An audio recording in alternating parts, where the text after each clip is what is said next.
আজকে আপনাদের মাঝে নতুন একটা রেসিপি নিয়ে এসেছি, বাইম মাছ ভুনা রেসিপিটা। তো আমি একটা কড়াইতে তেল দিয়েছি, দিলাম জিরা, তেজপাতা, দিয়ে দিচ্ছি পেঁয়াজ কুচি, দিয়ে দিলাম লবণ,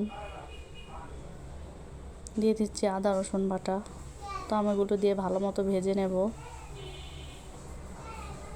তো আমার ভাজা শেষ, দিয়ে দিচ্ছি পানি মশলাটা কষানোর জন্য।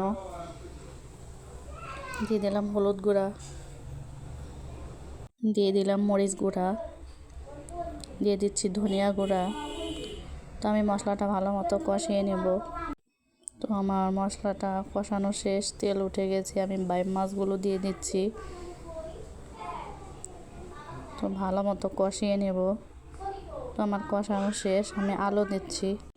তো আলুটাকে ভালো মতো কষিয়ে নেব। তো আমার কষানো শেষ, তেল উঠে গেছে, দিয়ে দিচ্ছি পানি।